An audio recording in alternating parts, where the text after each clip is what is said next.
Everyone. Who created this earth? Isn't it recorded that God created the heavens and the earth? Everyone. When the earth was first created, were there paths leading from one place to another? There were no paths established when the earth was first created. Then, how did the paths come to be? What was the process of creating them?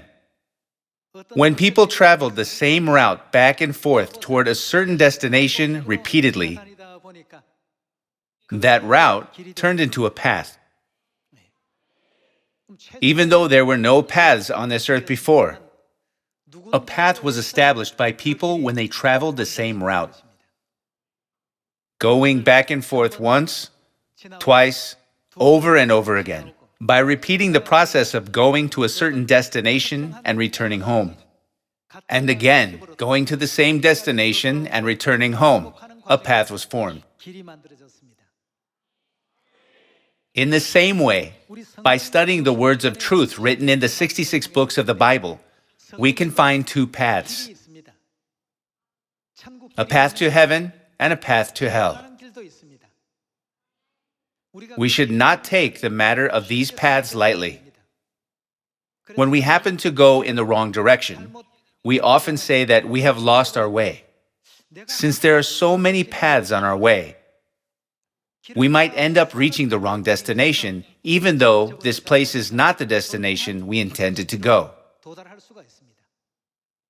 So, to lead us to the correct destination, that is, the kingdom of heaven, Heavenly Father and Heavenly Mother, who were prophesied in the entire 66 books of the Bible, have appeared. In the very last prophecy in the book of Revelation, the Spirit and the bride say, "Come," and continue to say, "Come here" to us.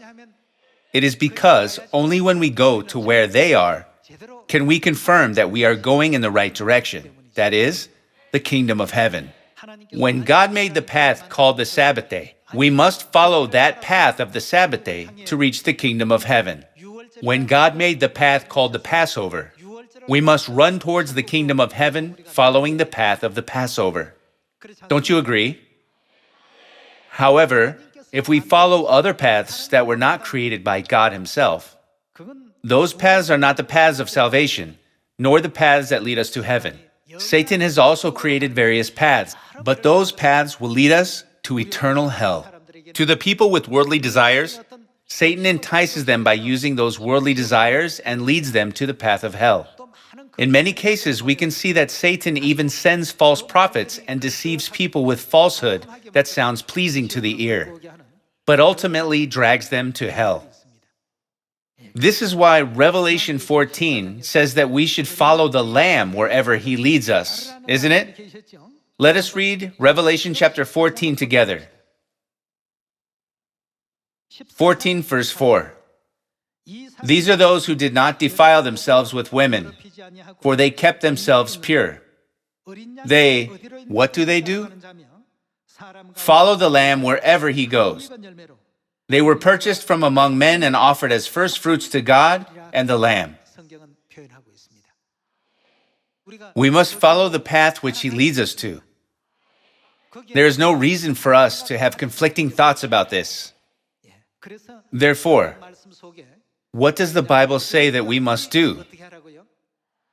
The Bible testifies that the people who follow the Lamb are the very people who can receive salvation in the end. Since it is only God who created the way and knows the way to the kingdom of heaven from this earth, we must follow our Heavenly Father and Heavenly Mother wherever they guide us, so that we can all enter our true hometown, heaven. I would like to conclude this sermon. Thank you very much.